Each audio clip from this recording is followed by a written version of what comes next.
सृष्टि का सार परमात्मा को समझना। ब्रह्मांड की रचना को समझने के लिए परमात्मा का कॉन्सेप्ट बहुत जरूरी है। यह कॉन्सेप्ट प्राचीन वैदिक ज्ञान में गहराई से जुड़ा हुआ है। ब्रह्मांड की विशालता को समझने के लिए हमें सबसे पहले इस मूल तत्व को समझना होगा। परमात्मा सिर्फ कोई देवता या प्राणी नहीं है। यह वो सार है जिससे सारी सृष्टि निकलती है। यह सभी ऊर्जा, सभी पदार्थ और सभी चेतना का स्रोत है। परमात्मा को समझना शब्दों से परे। परमात्मा शब्द दो हिस्सों से बना है। परम, जिसका अर्थ है सर्वोच्च या परम, और आत्मा, जिसका अर्थ है स्व या आत्मा। इसलिए परमात्मा का शाब्दिक अर्थ है परम आत्मा या परम सत्य। लेकिन यह समझना जरूरी है कि यह शब्द शाब्दिक अर्थ से कहीं आगे जाता है। यह सिर्फ एक बड़ी या अधिक शक्तिशाली आत्मा नहीं है। यह अंतर्निहित सिद्धांत, अस्तित्व का मूल आधार है। वैदिक प्रतीकवाद असली मतलब समझना। वैदिक ग्रंथ अक्सर गहरे सत्य को बताने के लिए प्रतीकात्मक भाषा और रूपकों का उपयोग करते हैं। इन प्रतीकों का शाब्दिक अर्थ नहीं निकालना चाहिए, बल्कि उन्हें ऐसे रूपकों के रूप में समझना चाहिए जो गहरी समझ की ओर इशारा करते हैं। उदाहरण के लिए, कुछ ग्रंथों में परमात्मा का वर्णन मानव रूपी लग सकता है, जिससे इसके वास्तविक स्वरूप के बारे में गलतफहमी हो सकती है। हालांकि इन वर्णनों का उद्देश्य अमूर्त अवधारणाओं को संबंधित कल्पना के माध्यम से सुलभ बनाना है। परमात्मा का असली सार इन प्रतीकात्मक अभिव्यक्तियों से परे है। ब्रह्मांड का खाका, परमात्मा और सृष्टि का विज्ञान। परमात्मा को उस ब्रह्मांडीय खाके के रूप में समझा जा सकता है जिससे ब्रह्मांड प्रकट होता है। जिस तरह एक खाके में किसी इमारत के निर्माण के लिए आवश्यक सभी जानकारी होती है, उसी तरह परमात्मा में पूरे ब्रह्मांड का खाका होता है। यह खाका कोई भौतिक दस्तावेज नहीं है, बल्कि मूलभूत नियमों और सिद्धांतों का एक समूह है जो ब्रह्मांड के निर्माण और विकास को नियंत्रित करता है। यह अवधारणा आधुनिक वैज्ञानिक समझ के साथ मेल खाती है, जहां भौतिकी के नियमों और प्रकृति के मूलभूत स्थिरांकों को इस ब्रह्मांडीय खाके की अभिव्यक्ति के रूप में देखा जा सकता है। भाग 5, ऊर्जा केंद्र, वैदिक विज्ञान के रहस्यों का खुलासा। वैदिक विज्ञान मानव शरीर और ब्रह्मांड के भीतर विभिन्न ऊर्जा केंद्रों का वर्णन करता है। ये ऊर्जा केंद्र, जिन्हें योगिक परंपराओं में चक्र कहा जाता है, केवल भौतिक स्थान नहीं है, बल्कि सूक्ष्म ऊर्जा भंवर हैं, जो हमारे अस्तित्व के विभिन्न पहलुओं को नियंत्रित करते हैं। इसी तरह ब्रह्मांड को ऊर्जा केंद्रों के एक नेटवर्क के रूप में भी देखा जाता है। प्रत्येक का अपना अनूठा कार्य और उद्देश्य होता है।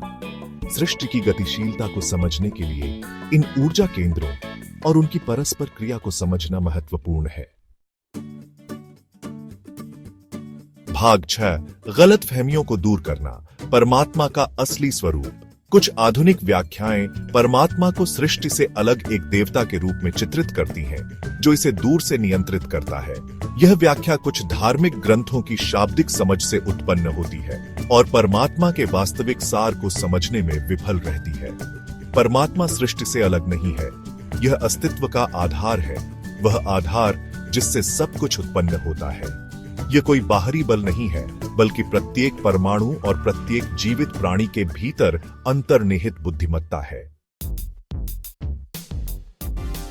भाग 7, परमात्मा और आधुनिक विज्ञान, दो दुनियाओं के बीच एक पुल। दिलचस्प बात यह है कि आधुनिक विज्ञान ब्रह्मांड की अपनी खोज में प्राचीन वैदिक ज्ञान के साथ मिलता हुआ प्रतीत होता है। क्वांटम क्षेत्र की खोज, ऊर्जा का एक मूलभूत क्षेत्र जो सभी स्थान और समय में व्याप्त है, वास्तविकता के अंतर्निहित ताने बाने के रूप में परमात्मा की अवधारणा के साथ प्रतिध्वनित होता है। इसी तरह क्वांटम उलझाव द्वारा प्रकट अंतर संबंध ब्रह्मांड में सभी चीजों के अंतर संबंध की वैदिक समझ को प्रतिध्वनित करता है। भाग 8, आज की दुनिया में परमात्मा की प्रासंगिकता। परमात्मा को समझना केवल एक बौद्धिक अभ्यास नहीं है, बल्कि हमारे जीवन के लिए गहरा प्रभाव डालता है। सभी चीजों के अंतर संबंध को पहचानने से करुणा और सहानुभूति बढ़ती है। यह हमें याद दिलाता है कि हम अलग थलग व्यक्ति नहीं हैं, बल्कि जीवन के एक विशाल और परस्पर जुड़े हुए जाल का हिस्सा है। यह समझ जीने के एक अधिक सामंजस्यपूर्ण और टिकाऊ तरीके की ओर ले जा सकती है। भाग 9 निष्कर्ष। ब्रह्मांडीय सत्य को अपनाना। परमात्मा की अवधारणा ब्रह्मांड में हमारे स्थान पर एक गहन और समृद्ध दृष्टिकोण प्रदान करती है। यह हमें सतह से परे देखने और अस्तित्व की गहराई में जाने के लिए आमंत्रित करता है।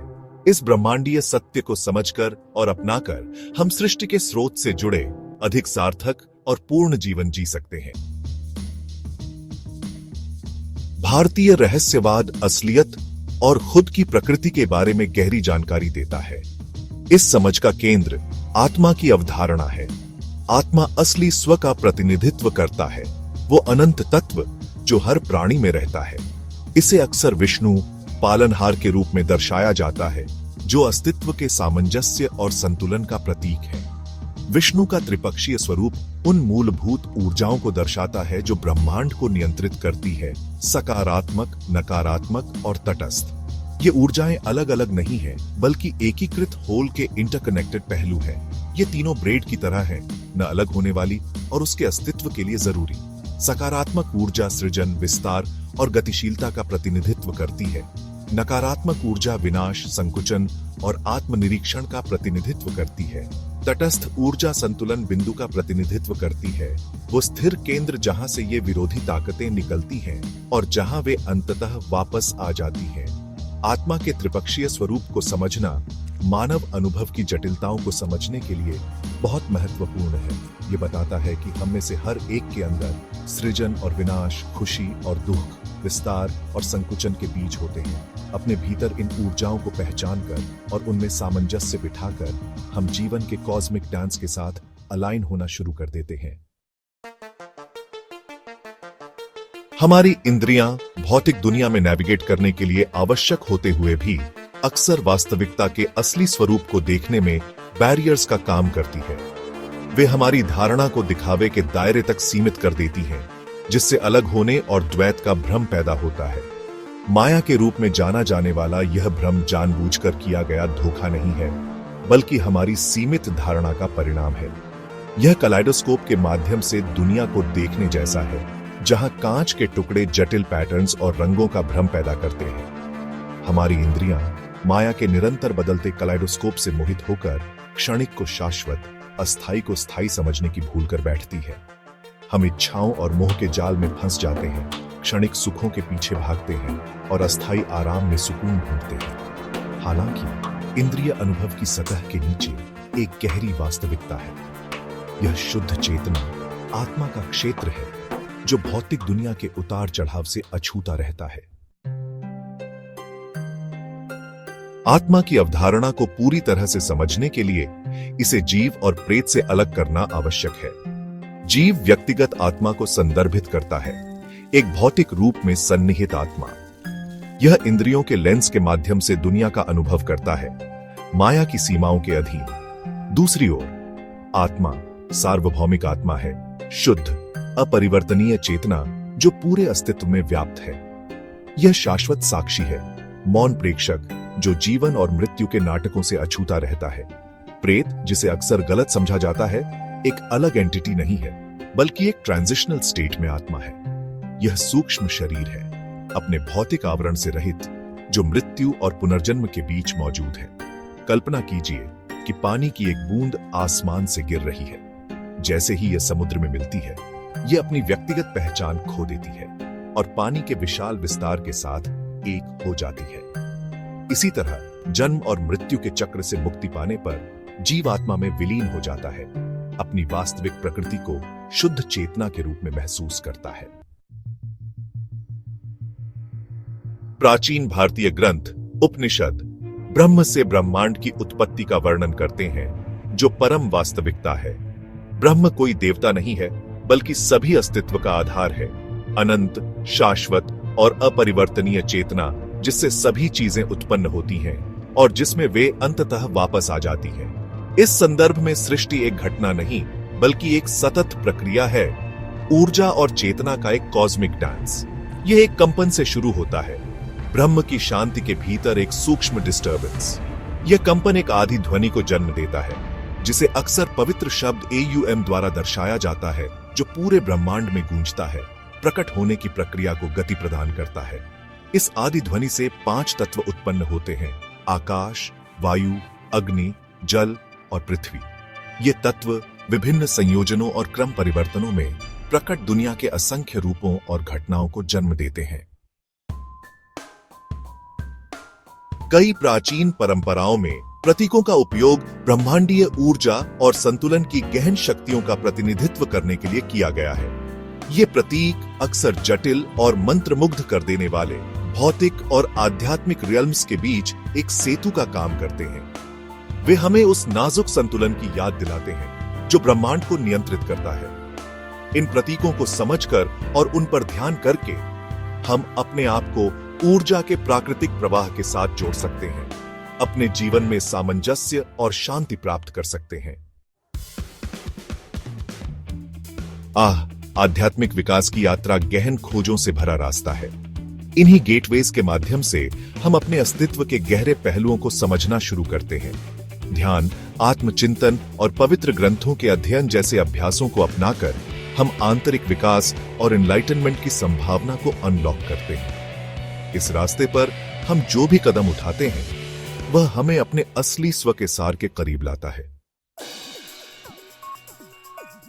आज की भाग दौड़ भरी दुनिया में प्राचीन ज्ञान को अपने दैनिक जीवन में शामिल करना चुनौतीपूर्ण लग सकता है, फिर भी यह अविश्वसनीय रूप से फायदेमंद है।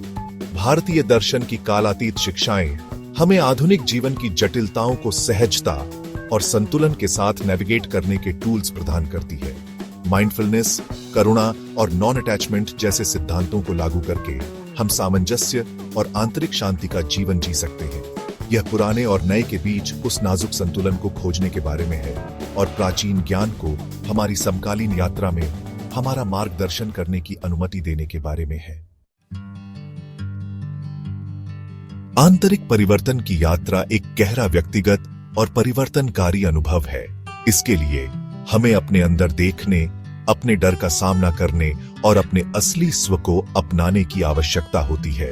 योग, ध्यान और निरंतर आत्म जांच जैसे अभ्यासों के माध्यम से हम अपने कंडीशन माइंड की परतों को छीलना शुरू करते हैं। यह यात्रा हमेशा आसान नहीं होती है, लेकिन इन परीक्षणों के माध्यम से ही हम अपनी आंतरिक शक्ति और लचीलापन का पता लगाते हैं। अंततः यह आत्म साक्षात्कार और स्थायी पूर्णता की यात्रा है। भारतीय रहस्यवाद गहन ज्ञान का खजाना प्रदान करता है जो हमारे जीवन को अनगिनत तरीकों से समृद्ध बना सकता है। इस ज्ञान को अपनाकर हम ब्रह्मांड और उसमें अपने स्थान की गहरी समझ के लिए खुद को खोलते हैं। ऋषियों और रहस्यवादियों की शिक्षाएं हमें अधिक जागरूकता, करुणा और एकता के जीवन की ओर ले जाती है। जैसे जैसे हम भारत की रहस्यमयी परंपराओं में उतरते हैं, हम पाते हैं कि वे न केवल उत्तर प्रदान करती हैं, बल्कि शांति और उद्देश्य की भावना भी प्रदान करती हैं, जो सांसारिकता से परे है।